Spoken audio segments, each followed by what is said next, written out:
کے بھی دے دیتا ہے. ہر آدمی ماں باپ کے ذریعے پیدا ہوتا ہے. اگر پیدا کرنا چاہے تو جناب عیسیٰ کو بغیر باپ کے پیدا کر دیتا ہے. اگر پیدا کرنا چاہے تو حضرت آدم کو بغیر ماں اور باپ کے پیدا کر دیتا ہے. جب یقین رکھیں, یقین, قرآن مجید پڑھیے. حضرت موسیٰ علیہ السلام فرعون کے دربار میں کھڑے ہیں, چاروں جانب دشمن ہی دشمن ہے. جادوگر آ گئے, انہوں نے سانپ چھوڑے. حضرت موسیٰ کے ہاتھ میں ڈنڈا تھا. حضرت موسیٰ کہتے ہیں یا اللہ کیا کروں؟ تو اللہ تعالیٰ نے فرمایا اپنا عصا پھینک دو.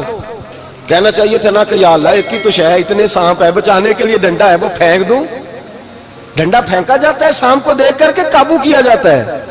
یہ میرا اور آپ کا ذوق ہے نا, لیکن انبیاء کرام کا انداز ملاحظہ کیجئے میرے عزیزو.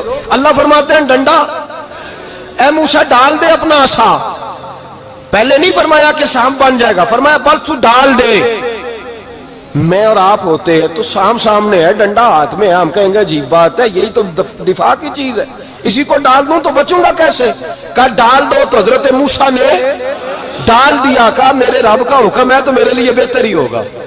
اللہ فرماتے ہیں جب موسیٰ نے ڈالا تو میں نے اس ڈنڈے کو, اس عصا کو اژدہا بنا دیا. اب کبھی عصا بھی اژدہا بنے, کبھی چھڑی بھی بہت بڑا اژدہا بنی ہے, لیکن قرآن کہتا ہے جناب موسیٰ نے ڈالا تو اللہ نے اژدہا. بلکہ اس سے پیچھے چلیے, عورتیں کمزور یقین کی ہوتی ہیں نا. جناب موسیٰ پیدا ہوئے تو اللہ فرماتے ہیں میں نے موسیٰ کی ماں کے دل میں بات ڈالی, ماں کے دل میں, صندوق میں ڈال کے تو اس کو دریا میں بہا دے. اور بھائی صندوق میں کہہ سکتے ہیں نا آکسیجن کیسے جائے گی, اور دریا میں بچے بچنے کے لیے ڈالے جاتے ہیں کہ ڈوبنے کے لیے ڈالے جاتے ہیں. ماں کے دل میں یقین کمزور نہیں تھا اماں کا.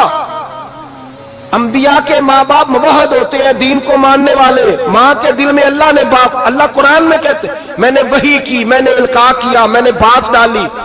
حضرت موسیٰ کی ماں کہتی ہے میں نے ڈال کے نا سمندر میں بیٹا, میں نے سمندر میں بیٹا ڈال کے صندوق میں بند کر کے رب کے حوالے کیا. آپ فرماتے ہیں میرے مالک کا بھروسہ کیا تو پھر میرے مالک کا کام دیکھو, کمال دیکھو. میں نے دریا میں ڈالا, اللہ نے فرعون کے گھر میں میرے بیٹے کی پرورش کرا دی. یہ یقین کہ حضرت موسیٰ کے پاس قوم آئی, قرآن پڑھیے. کہا جناب پانی چاہیے.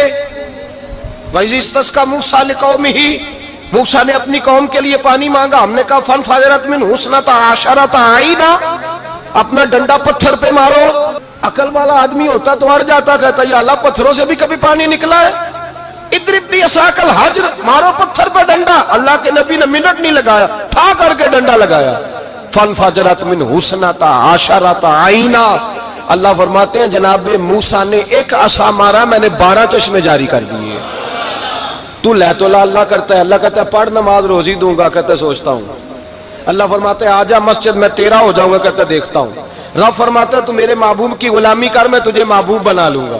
تو کہتا ہے تھوڑا بڑا ہو کے داڑھی رکھنی ہے, ابھی سیانہ ہو کے, میں ذرا سرٹیفکیٹ لے لوں اسرائیل سے کہ کتنے سالوں کے بعد آئیں گے, پھر شروع کروں گا. پروگرام بنا رہا ہے, ابھی تو ارادے میں ہے.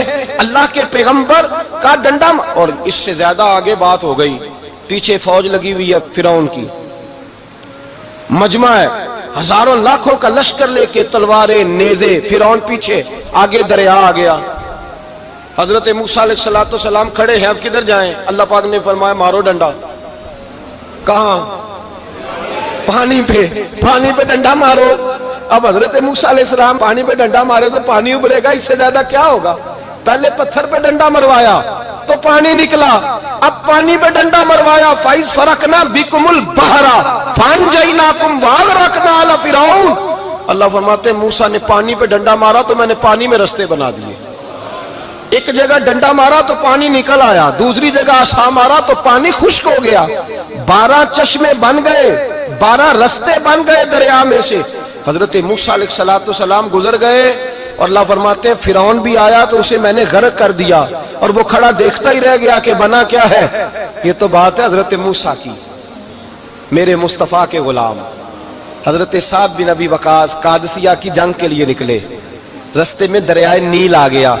حضرت سیدنا سعد بن ابی وقاص اب کہاں سفر طے کر کے آئے, کہتے ہیں پتہ ہی نہیں تھا کہ دریا آ جائے گا.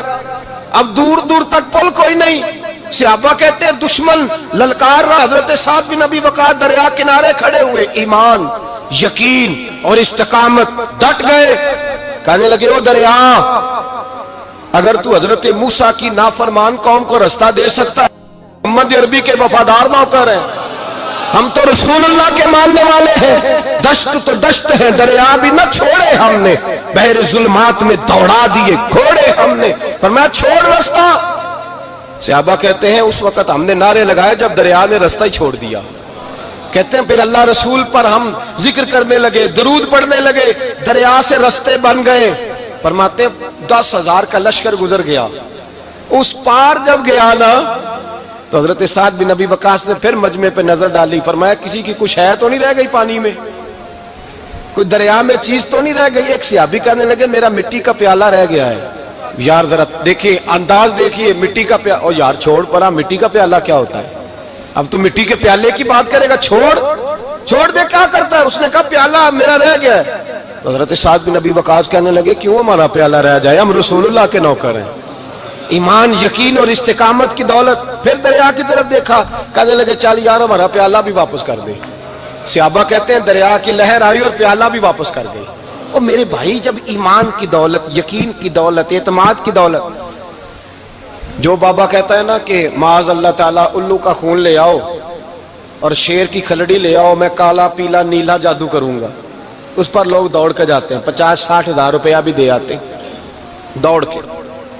اور اگر کہا جائے کہ مسجد آؤ 4 رکعت نماز پڑھو، حاضری دو مسجد کی، تو کہتے ہیں معرفت والے ہیں. معرفت والے نمازیں نہیں پڑھتے، وہ کون سی معرفت ہے؟ یہاں اللہ کی بارگاہ میں جھکنے کا، چونکہ یہ لیٹ ہے نا، یہ پتہ نہیں جنت میں جا کے ملے گا کب ملے گا معاذ اللہ. لوگ دنیا داری کے معاملے میں پس جاتے ہیں. حکمران نے وعدہ کر دیا ہے سڑکیں پکی ہو جائیں گی، خوشحالی ہو جائے گی، موجیں لگ جائیں گی، لوگ لائنوں میں کھڑے ہیں ووٹ دینے کے لیے، اور تیرے رب نے کہا ہے تو مجھ سے ڈر جا، میں تیری دنیا بھی اچھی کر دوں گا، آخرت بھی اچھی کر دوں گا، تو ادھر آ میری بارگاہ میں جھک. لوگ اعتماد اور یقین کو اوہام پرستی کا شکار ہیں، ہم لوگ وہم کا شکار ہیں. ہم لوگ بدشگونی، ایسے ہو جائے گا ویسے ہو جائے گا، ہم ان چیزوں کا شکار. بھائی اعتماد کی دولت پیدا کریں، یقین اپنے اندر پیدا کریں، ایمان پیدا کریں، ڈٹ جائیں رب رسول کا نام لے کر. حضرت عمر کا زمانہ تھا، مصر فتح ہو گیا، حضرت عمر بن عاص گورنر بنے. رواج یہ تھا مصر کے اندر کہ ایک دریا چلتا تھا، دریائے نیل، اور سارے مصر کا انحصار اسی دریا پہ تھا. فصلوں کو پانی بھی لگتا اسی سے، جانور بھی اسی سے پانی پیتے، کھیتیاں بھی اسی سے سیراب ہوتی. سال کے بعد وہ دریا خشک ہو جاتا تھا، سال کے بعد وہ دریا خشک ہوتا، اور جب خشک ہوتا نا تو ایک کواری لڑکی قتل کر کے دریا میں ڈالتے، پھر وہ دریا چلتا. آج بھی بہت ساری جگہوں پہ اوہام پرستی ہے، کہتے ہیں ہمارے آستانے کا طریقہ ہے. میں نے کہا آستانے کا، اس آستانے کا طریقہ ہوتا ہے جس آستانے کا تعلق در مصطفیٰ سے ہوتا ہے. باقی کسی آستانے کا اپنا کوئی ذاتی طریقہ نہیں. طریقہ وہ جو میرے نبی پاک کا طریقہ ہے، اس سے ہٹ کر کون سا طریقہ ہے؟ ہمارے آستانے کا طریقہ ہے، ہماری یہ رسم ہے، ہمارا یہ رواج ہے. اٹھا کے بھاگ جاؤ رسم و رواج. ہمارے رسم و رواج رسول اللہ کی سنت کے پابند ہے. سارے بولیے صلی اللہ ہو. پھر ایک دفعہ پڑھیے درود شریف صلی اللہ ہو. 3 دفعہ کر لیں تاکہ طاقت عاد ہو جائے. صلی اللہ ہو. نبی پاک صلی اللہ علیہ وسلم کا طریقہ اصل طریقہ ہے. حضرت عمر فاروق کو جناب عمر بن عاص، اور کہتے ہیں کہ پکا طریقہ یہ تھا کہ جب تک لڑکی قتل کر کے ڈالتے نہیں تھے دریا چلتا نہیں تھا. حضرت عمر کو خط لکھا کہ حضور یہ معاملہ ہے، اور لوگ مجھے یہی کہتے ہیں. میں نے لوگوں کو سمجھایا ہے کہ اسلام ظلم کا حکم نہیں دیتا، ظلم کی اجازت نہیں دیتا، کیسے لڑکی قتل کی جائے؟ اب آپ بتائیں کیا کرنا ہے؟ حضرت عمر ایمان، یقین، استقامت، پہاڑ ہیں یہ لوگ. حضرت عمر نے 2 خط لکھے، ایک حضرت عمر بن عاص کے نام، دوسرا دریائے نیل کے نام. 2 خط لکھے، ایک خط لکھا دریا کے نام، ایک خط لکھا عمر بن عاص گورنر کے نام. گورنر کے نام خط لکھا تو فرمایا جتنے یہودی ہیں، عیسائی ہیں، کمزور ایمان والے، سب کو دریائے نیل پہ لے جا، اور میرا یہ دوسرا خط دریا میں ڈال دے اور سب کے سامنے ڈالنا. کہتے ہیں یہ خط پڑھنا چاہے تو تجھے اجازت بھی ہے، سنیے اور سر دھنیے اور سوچئے کہ اصل کمزوری کہاں آئی ہے. رمضان کے سب سے پہلے جمعے میں سب سے اہم موضوع چھیڑا ہے، کمزوری اور نقص واقعہ کہاں ہوا ہے. حضرت سیدنا عمر بن خطاب رضی اللہ تعالیٰ عنہ نے دریا کو مخاطب کر کے لکھا، او دریا اگر تو کہتا ہے نا کہ لڑکی قتل کر کے پھینکی جائے گی تو میں رسول اللہ کا ماننے والا ہوں، میں ظلم نہیں ہونے دوں گا، ہمیں تیرے پانی کی ضرورت ہی کوئی نہیں، تو بے شک پانی نہ دے۔ اور اگر تو اللہ کے حکم سے بہتا ہے، اگر تو اللہ کے حکم سے بہتا ہے تو پھر اللہ کا بندہ اور مصطفیٰ کا غلام عمر تجھے حکم دیتا ہے کہ فوراً بہنا شروع کر دے، فوراً منٹ نہ لگانا۔ حضرت سیدنا عمر بن عاص فرماتے ہیں لشکروں کے لشکر لے کے میں دریائے نیل پہ پہنچا اور بھرے مجمع میں جناب عمر کا خط میں نے ڈالا تو دریا نے بہنا شروع کر دیا۔ فرماتے ہیں دریا بہنے لگا اور غیر مسلم کلمہ پڑھنا شروع ہو گئے۔ لوگ مجھے کہنے لگے کیا دکھایا ہے جو کلمہ پڑھ رہے ہیں؟ تو میں نے کہا دکھایا کچھ بھی نہیں، یہ حضرت عمر کے ایمان کی قوت کی برکت ہے کہ بہت سارے لوگوں نے کلمہ پڑھنا شروع کر دیا۔ یہ ایمان کی قوت، ڈرا ہوا مسلمان، سہما ہوا مسلمان، یہ کبھی امریکہ کے پیچھے بھاگتا ہے، کبھی یورپ کے پیچھے بھاگتا ہے، کبھی ادھر جاتا ہے، کبھی ادھر جاتا ہے۔ اپنی دنیا آپ پیدا کر اگر زندوں میں ہے، سر آدم ہے، ضمیر کن فقہ ہے زندگی۔ جب ایمان کی طاقت پیدا ہوتی ہے، جب قوت پیدا ہوتی ہے، پھر انسان کے اخلاق سمر جاتے ہیں، پھر اس کا نظریہ سیدھا اللہ رسول کی ذات پر جا کے کھڑا ہوتا ہے۔ جنہیں آزمایا گیا تھا حضرت ابو بصیر رضی اللہ تعالیٰ، ہمیں تو تھوڑا سا جھٹکا لگ جائے نا مذہب کا، تھوڑا سا لوگ دین کی طرف آتے ہیں تو اس میں نا تھوڑی تکلیف ہے۔ صحیح بخاری کی حدیث، اس میں تکلیف ہے، سچ کہہ رہا ہوں، صحیح بخاری کی حدیث ہے۔ ایک صحابی نے کہا تھا حضور میں آپ سے پیار کرتا ہوں، نبی پاک نے فرمایا اچھی طرح سوچ لے۔ سونے نہیں پیار ہے، فرمایا چل پھر سوچ لے۔ حضور بڑا پیار، میں سوچ لے۔ کہا محبوبہ بڑا پیار ہے، تو نبی پاک نے فرمایا پھر تیاری کر لے، جس طرح گہری جگہ پہ پانی تیزی سے آتا ہے تیری طرف مشکلات بھی تیزی سے آئیں گی، تیزی سے۔ یہ شہادت گاہ الفت میں قدم رکھنا ہے۔ لوگ آسان سمجھتے ہیں مسلمان ہونا، ذرا اچھی طرح سوچ لے، جو مجھ سے محبت کا دعویٰ کرے گا اسے تکلیف ہے، بولو اسے تکلیف ہے، یہ پکی بات۔ جو محبت میں مخلص ہو وہ دیکھ لے میں آزمائش میں کتنا ہوں۔ تو اگر کوئی کہتا ہے نہیں مذہب میں جائیں گے تو موجیں لگ جائیں گی، تو یہ بات درست نہیں ہے، یہ تو بڑا مشکل کام ہے۔ یہ تو اس سے پوچھو نا جو اس منصب پہ ہے، ایک کٹھن مرحلہ، کٹھن، یہ شہادت گاہ الفت میں قدم رکھنا۔ لوگ آسان سمجھتے ہیں مسلمان ہونا، روتا ہے فلک برسوں، پھر جا کے یہ حالات درست ہوتے ہیں۔ تو بھائی یاد رکھیں اور سمجھیں، حضرت ابو بصیر رضی اللہ تعالیٰ عنہ، نبی پاک صلی اللہ علیہ وسلم نے طے کر لیا کفار کے ساتھ، حدیبیہ کی جنگ ہوئی تو فرمایا اگر کوئی مسلمان مکے چلا جائے گا تو کافر کہنے لگے ہم واپس نہیں کریں گے، اور اگر کوئی کلمہ پڑھنے والا ستایا ہوا مسلمان مدینے آئے گا تو مسلمانوں کو واپس کرنا پڑے گا مسلمان اپنا بندہ نہیں رکھ سکتے۔ اور مسلمانوں کا کوئی شخص غلطی سے بھی مکے چلا گیا تو مکے والے واپس نہیں کریں گے۔ حضرت ابو بصیر رضی اللہ تعالیٰ عنہ صحابی تھے، باپ نے، بھائی نے، محلے والوں نے قید کیا ہوا تھا کلمہ پڑھنے کی وجہ سے، پیروں میں زنجیریں تھیں، بیڑیاں تھیں، کسی طریقے سے جیل توڑ کے دوڑے مدینے پہنچے۔ کہتے ہیں رستے میں کسی آدمی کے ساتھ گھوڑے پہ کچھ دیر بیٹھا، پھر پیدل چلا۔ صحابہ کہتے ہیں اتنا دردناک منظر بڑا کم ہم نے دیکھا۔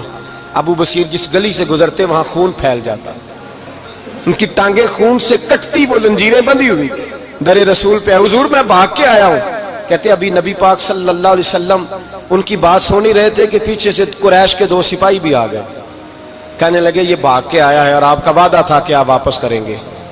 چشم زدن میں ذرا سوچنا، چشم زدن میں تھوڑی دیر کے لیے غور کرنا کہ ہمیں ہمارا استاد، ہمارا پیر دھتکار دے کہ جا دوڑ جا، تو کہتے ہیں بسم اللہ جناب یہ جا رہے ہیں۔ ایمان کی پختگی دیکھیں، اس نے تو ہمیں نکال ہی دیا جی، وہ کیسا بندہ ہے۔ یہاں تو کسی کے یہاں کوئی فاتحہ پڑھنے نہ جائے تو لوگ بگڑ جاتے ہیں، کہتے ہیں اس نے سلام نہیں لی، فاتحہ نہیں پڑھی، بس ختم، اس کو احساس ہی نہیں۔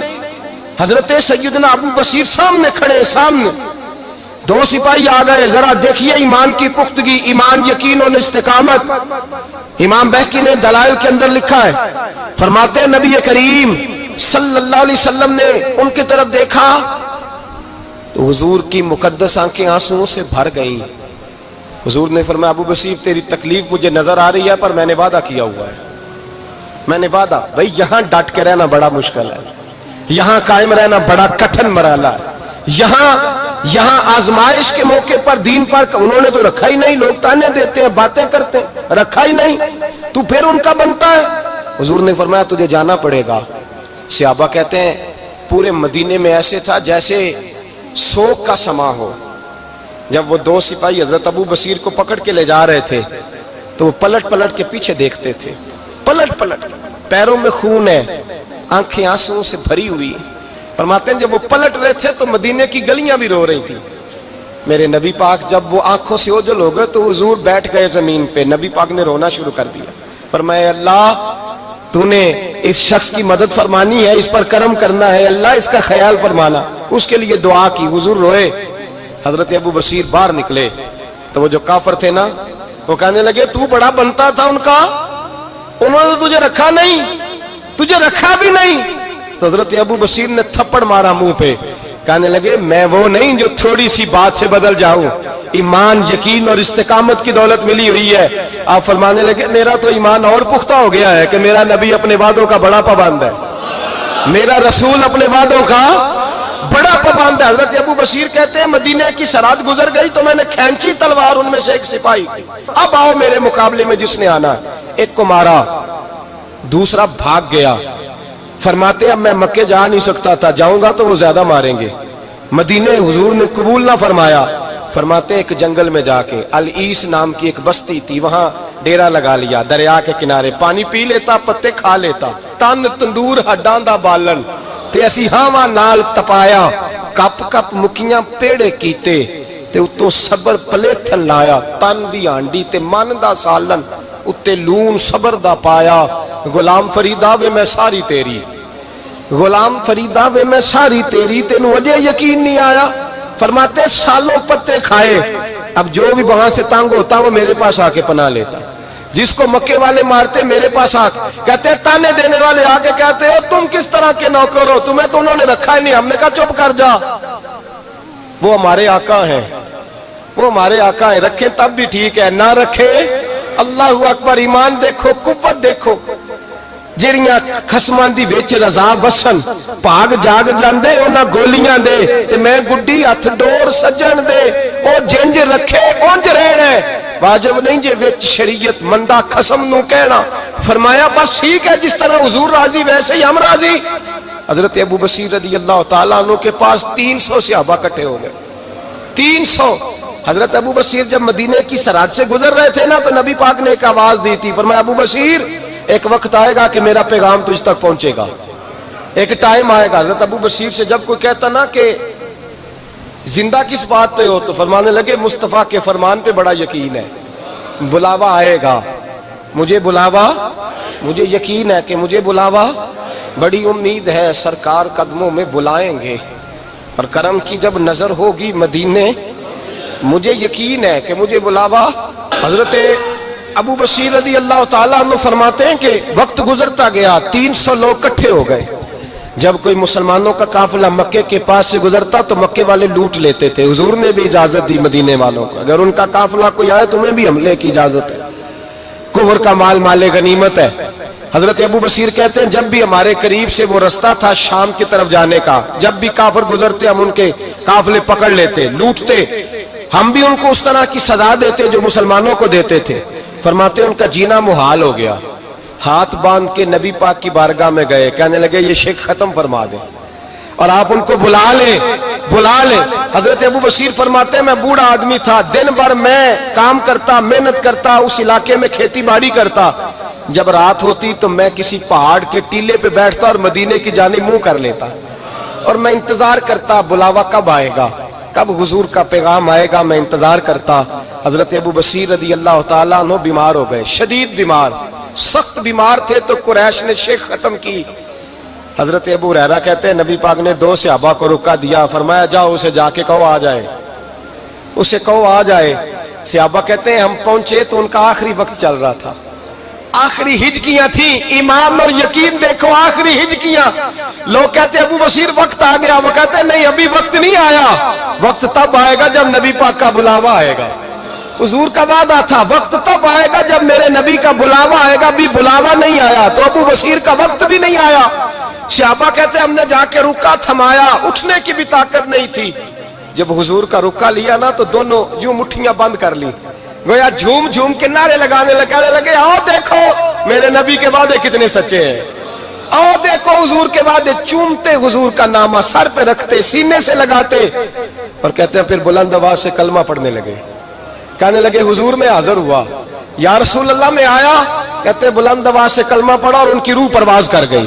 ان کی روح پرواز کر گئی. نبی رحمت صلی اللہ علیہ وسلم کے غلاموں کا یقین، اعتماد اتنے اعلیٰ درجے کا. کمزور مسلمان، دائیں بائیں دیکھتا مسلمان، کفر کے وعدوں پر اعتبار کرتا، یہودی عیسائی اور سکھ کے وعدوں پر اعتبار کرتا، دنیا دار ٹھگ اور چور کے وعدوں پر اعتبار کرتا، یہ رب کریم کے وعدے پر اعتبار نہیں کرتا. یہ اللہ رسول کے ساتھ اپنی توجہ کو مبذول نہیں کرتا. میرے رسول کریم سید عالم صلی اللہ علیہ وسلم کے غلاموں نے اعتماد کر کے، یقین کر کے ہمیں بتلایا ہے کہ جب تیرے پاس یقین کی دولت ہوتی ہے پھر تو دنیا کا طاقتور آدمی ہوتا ہے. جب تیرے پاس ایمان کی قوت ہوتی ہے تو دنیا کا سب سے مضبوط شخص ہوتا ہے. اپنے آپ کو مضبوط کریں، اپنے اندر ایمان کی توانائی پیدا کریں. یہ جھوٹے وعدوں پر، جھوٹی تسلیوں پہ اپنے آپ کو زندہ نہ رکھیں. نہ دیکھیں دائیں بائیں کیا ہو رہا ہے، توجہ سیدھی اللہ رسول کی جانب رکھیں. مضبوط ایمان پیدا کریں، تگڑا